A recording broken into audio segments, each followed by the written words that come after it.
The HOA president, Linda, had my vintage Chevy truck towed because she decided it was ugly and an embarrassment to the neighborhood. She stood right in front of me, stared me down, and said, "Alex, this is a respectable community, not a scrapyard.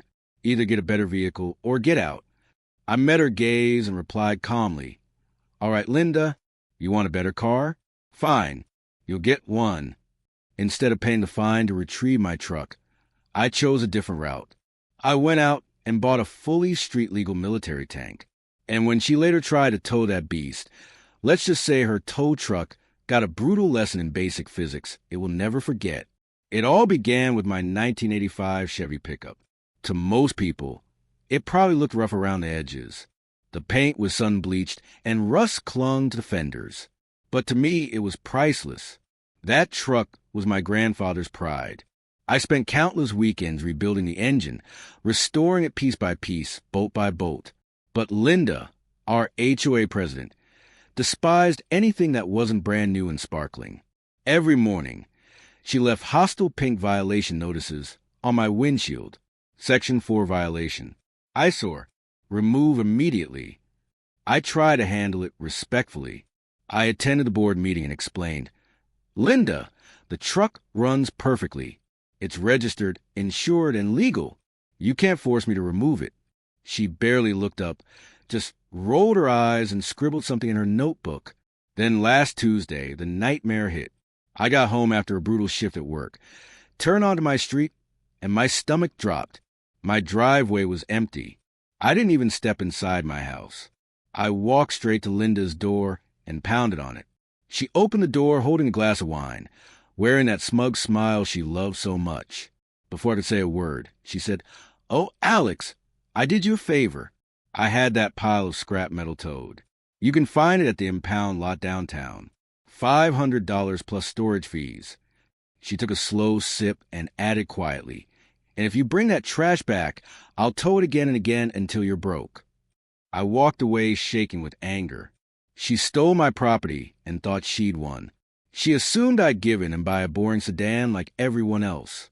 She was wrong. That night, I sat at my kitchen table staring at the towing notice. I wasn't paying it. Not yet. I needed a plan. I needed malicious compliance. Linda said my truck was too fragile and unsightly. She wanted something solid. So I opened my laptop and dove into federal transportation law. Hours passed as I searched for loopholes until I found it. The Historical Military Vehicle Act. Did you know civilians can legally own armored personnel carriers as long as the weapons are deactivated?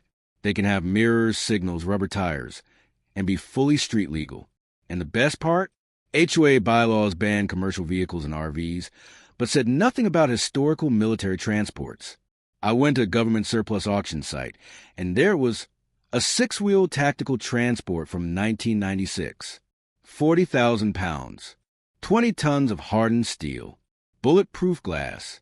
Tires taller than Linda. I placed my bid.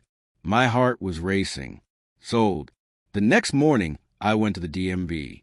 The clerk stared at the paperwork, then at me and asked, "Is this for a movie?" I smiled and said, "No, ma'am. Neighborhood watch." Plates issued. Registration approved. I was ready. Saturday morning at 8 a.m. The neighborhood was silent. Linda was probably watering her petunias. Then the ground began to tremble. Not a light vibration. An earthquake. Coffee mugs rattled. Car alarms chirped. A massive flatbed turned the corner, filling the entire street, carrying a dark green 20-ton monster. I signed the paperwork, climbed into the cab, and started the engine. It didn't hum. It roared.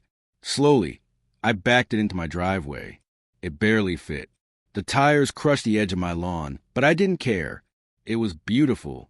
Linda came sprinting out in her bathrobe, screaming over the diesel engine. "Alex, what have you done? This is a residential neighborhood." I climbed down the 6-foot drop and smiled. "Good morning, Linda.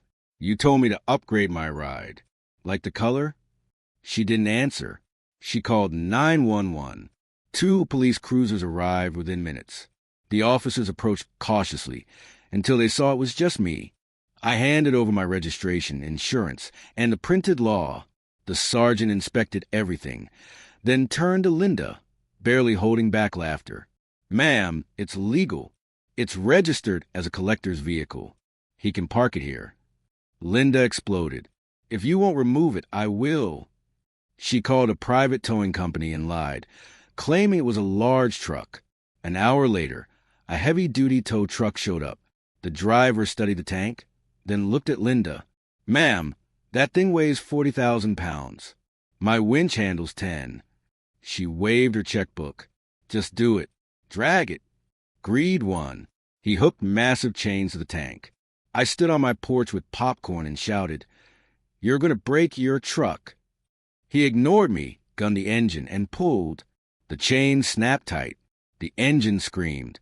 Smoke poured out. The tank didn't move. Not an inch. Then gravity kicked in.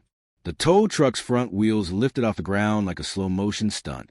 The driver panicked, slammed the release, and the truck crashed down, destroying its own suspension. The driver jumped out, furious. You're paying for this, and I'm not touching that thing without a military crane. Linda stood there speechless, staring at the bill. The tank stayed in my driveway, blocking sunlight from her porch. And every time she sees it, she remembers one thing. Don't mess with an engineer. If you think Linda earned this, hit like and subscribe, because next time I'll show you what happened when she tried to cut down my fence.